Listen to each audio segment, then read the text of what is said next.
morning, and hopefully we will do. Are the government doing enough? What measures could they take to deal with the cross-channel asylum seekers? That's what I'm asking this morning. Meanwhile, let's sort out your personal finances. He's probably frothing about something or other. Dr. Roger Gieveld is CEO of Fair Money, personal finance and credit expert, joins me now. Dr. Roger, good morning to you. Good morning, James. Look, lots of people frothing about lots of things on our planet, and indeed in our shores. You've written a new story. It's called Malice in Blunderland. What are you talking about?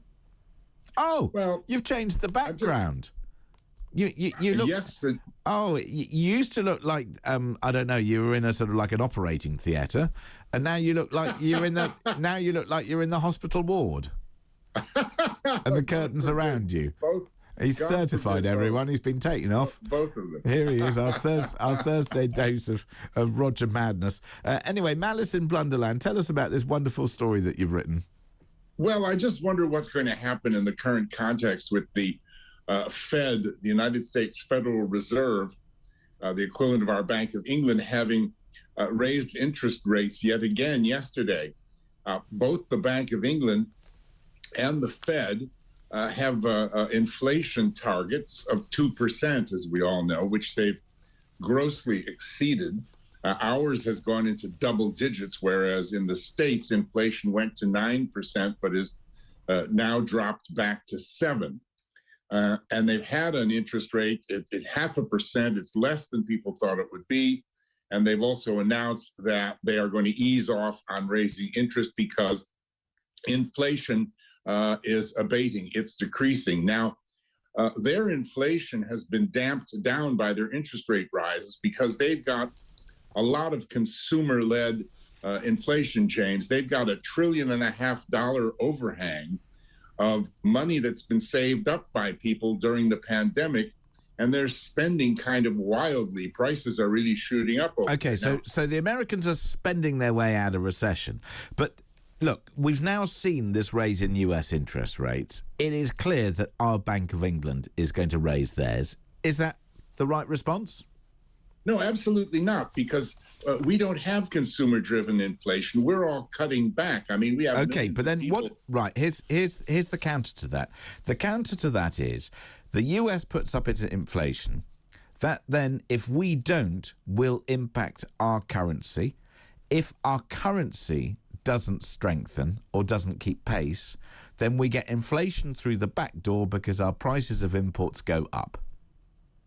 Yeah, that's the vicious circle that some economists talk about. But the facts on the ground, James, are that our currency has not been protected by the 8 interest rate rises we've had here in the last year. Oh, hang on a second. But the pound dollar, it's 124.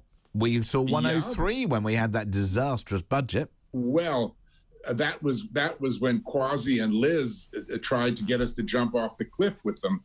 That was a very temporary blip for a couple of days. That was a blip. Anyway, we must, however, get back to. We need to get back to our script, Roger. Otherwise, we'll go off on one forever. Now, so moving away from blunderlands and various things, what is a melt up? Melt up is a rather newish word that's appeared in the United States, where the pundits are warning about a melt up. A melt up is when the markets go the other way from a meltdown, and people start buying and driving up prices through emotions rather than the facts and fundamentals. So basically, inflation is easing in the States. Interest rates are going to start heading back down.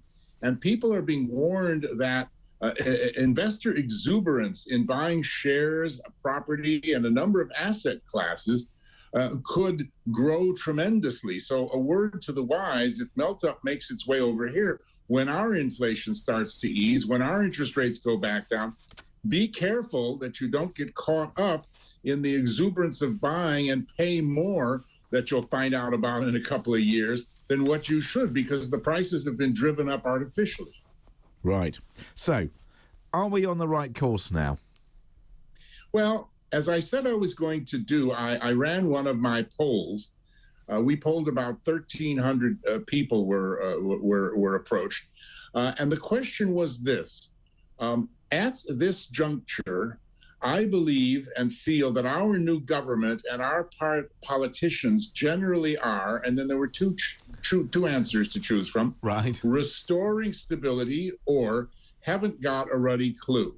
Oh, and I'm afraid I have to report, James, that stability got 21%.